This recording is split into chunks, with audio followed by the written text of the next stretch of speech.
All right, welcome. Today we're going to break down a core process that you'll run into throughout your entire career. You can think of it as a kind of report card for your job, the performance appraisal.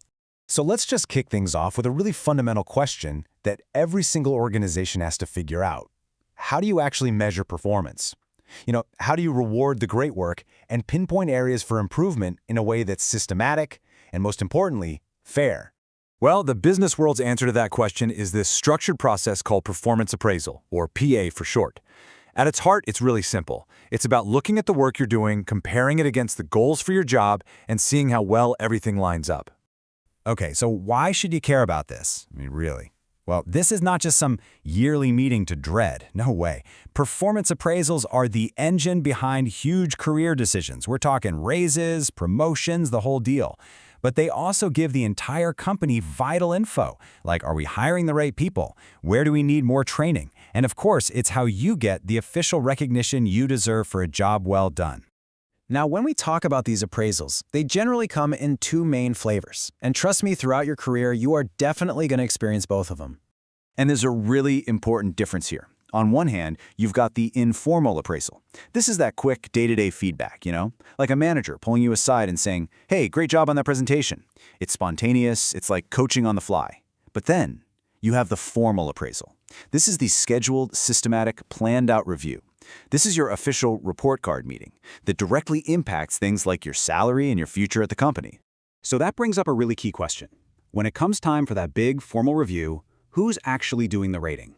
Who holds the scorecard? And it turns out there isn't just one simple answer to that. You might think it's always your boss, but modern organizations actually use one of four pretty common approaches to figure this out. First up, we've got the classic model, and this is the one you're going to see most often. Your direct manager evaluates your performance. It makes sense, right? They're closest to your day-to-day work. But it also means that your entire evaluation really hinges on just one person's perspective. Okay, a second approach brings more people into the room. A committee or maybe several managers all weigh in on your performance. You see this a lot in big companies, where you might report to multiple people. It's great because it helps reduce any one person's bias, so you get a more balanced review.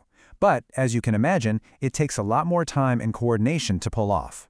Third, and this is pretty common in creative or tech fields, some companies use peer reviews. In this model, it's your colleagues, the people on your team, who provide the feedback. This can give you amazing insight into things like collaboration and teamwork, because, let's be honest, your peers see a side of your work that your manager might totally miss. And finally, the fourth approach completely flips the script. It's often called an upward appraisal, and it's where you actually get to rate your own boss. This is such a powerful tool for helping leaders get better and making sure managers are truly accountable for their team's success. That whole idea of an upward appraisal gets us to a really critical piece of this puzzle. How do you evaluate the managers themselves? Think about it. If the people doing the appraising aren't effective, the whole system just falls apart. So how do you fairly appraise a manager? Well, a couple of management gurus, Kuntz and O'Donnell, argued that you can't just use vague feelings.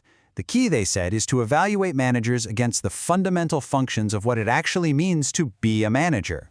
And they didn't just have a vague idea. They built a whole comprehensive system. We're talking 73 specific checkpoints across these 5 key areas. It's not about whether a manager is good or bad, it's about how well they execute the real core functions of management. Let's look at a couple of quick examples. See, this is where the details really make a difference.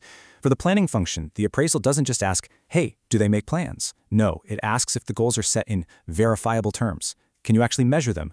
Do they adapt their plans? Do they make smart choices? It's all about tangible evidence, not just good intentions. And it's the same deal when we look at organizing. The appraisal digs deep into whether a manager is really empowering their team. It even checks if they make sure everyone understands the difference between line roles, the people making the product, and staff roles, the people supporting them. A huge sign of a great manager is if they can delegate effectively and then actually trust their team to get it done. So let's bring this all home. As someone who's just starting to study management, or maybe just starting your career, what is the big takeaway from all of this? What do you really need to remember? The key takeaway is this: understanding the performance appraisal process is like understanding the rules of the game. It shows you exactly how success is measured in your job, and it gives you a clear roadmap for how you can grow, get recognized, earn promotions, and contribute in a way that really, truly matters. So we'll leave you with a final thought to chew on. We've talked a lot about how managers evaluate performance, but Whose responsibility is the performance itself? Yours or your manager's? It's a big question, and it's definitely worth thinking about as you get ready to step into the professional world.